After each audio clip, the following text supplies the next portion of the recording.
Money Vikings, welcome back. Thanks for joining me today. This one's titled How to Become a Millionaire During a Recession.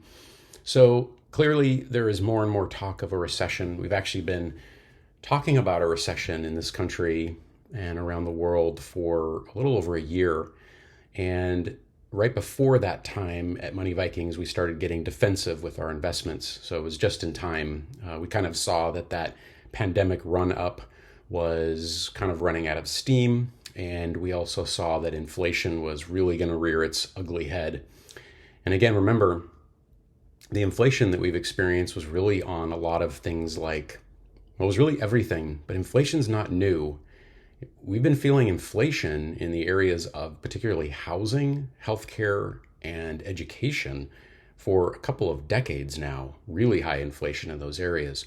So the fact that, during and after the pandemic, the supply chains were so disrupted and screwed up, and there was that sort of surge of demand in different areas, that led to inflation felt in other ways, especially in food and gas and other things like that. So what we want to talk about is how to become a millionaire during recession.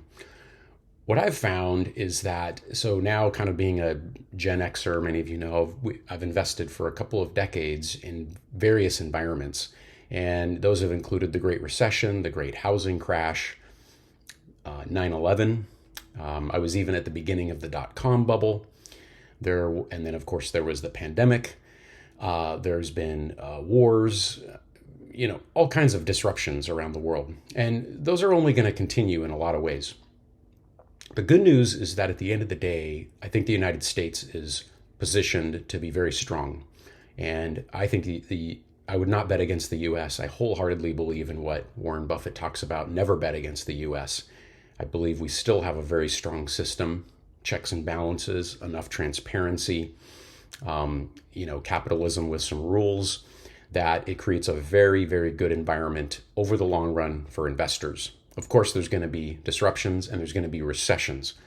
But what I'd like to talk about is reframing those recessions as opportunities. That's the key here.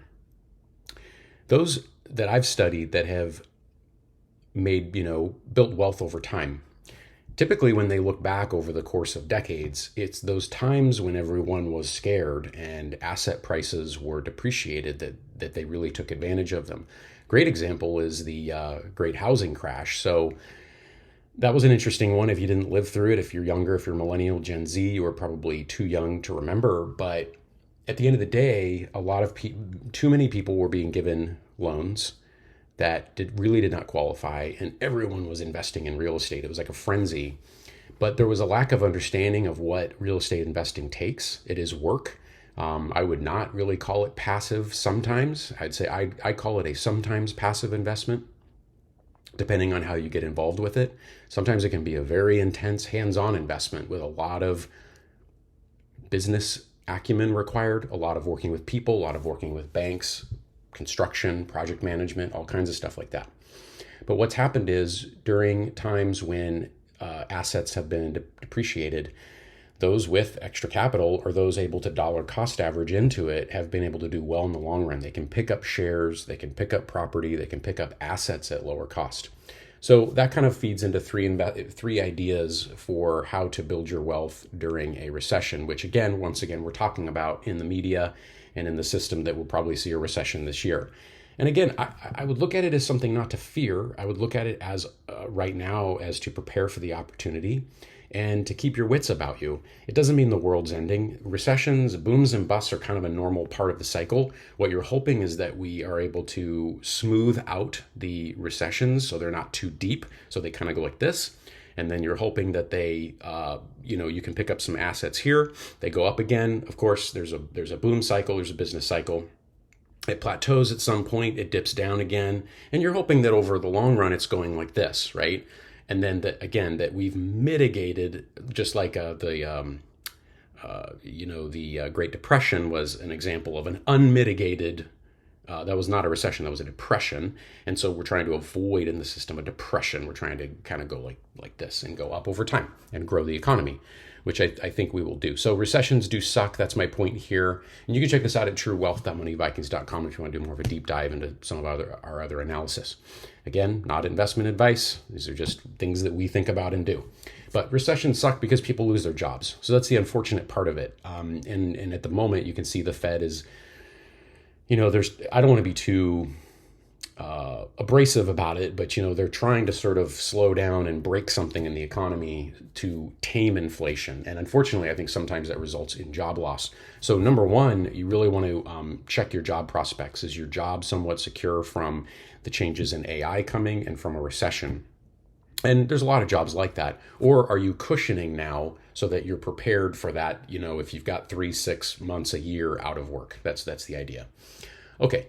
What if a recession never happens? Yes, there's a chance that it won't happen. You never really know. No one can predict the future, not even Charlie Munger here, who I put this video in. He says how to invest during inflation, which is very helpful. But here's some ideas. So during a recession, this kind of got disrupted recently, but bonds have typically been a way to mitigate the damage into a portfolio. And again, a bond is a lending instrument. It's you lending your money to either a municipality or corporation for them to do something with it, to invest and build their infrastructure or build up their machinery and their manufacturing capacity or whatever it might be.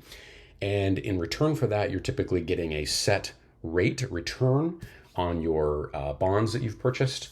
And it can be anything from 2, 3, 4, 5, 6, 7%. Now, the higher the percentage, the higher the risk, right? So there's different grades of bonds. Some bonds are high quality. Some bonds are lower quality. They have this AAA, triple B. They have different ratings. And you want to look at and diversify the portfolio, but understand what you're getting into. But anyway, these are typically ways to mitigate during a recession. Defensive stocks. So during a recession, you have things like, you have to look at things like consumer staples are what I always think about, healthcare and utilities. Those are three areas that typically people can't reduce healthcare expenditures during a recession because when you need healthcare, you need it. Utilities, you typically need to still keep, the water and the gas and the electricity flowing when you're life doesn't stop during a recession. So people will cut back on other things, but they will keep spending money on those things and healthcare, utilities, and consumer staples. So those are areas to be defensive during a recession and actually make some money. Okay, the other thing I would consider is dollar cost averaging. So in a lot of ways, if you have a long-term horizon and you're building a passive income machine, which we talk about, you want to dollar cost average through that recession. So I've noticed with, for example, like a 401k or type account, during those really hard economic times, I'm still putting the same, $200 a week or whatever, $200 a month, it might be whatever, into that investment account. But it's buying more shares. The shares have been depressed. So you're buying more shares when things are rough and low. And then the next time things sort of pull out and start to grow again, you have you gain quite a bit at that time. And so you kind of repeat that several times through your career. So really consider harnessing that.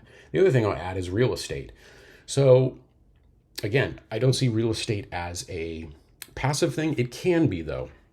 There's so many opportunities now. Real estate investment trusts, which I'm a big fan of, and I actually really like Fundrise. I don't get paid anything for Fundrise. We don't get anything for it. We've just used it.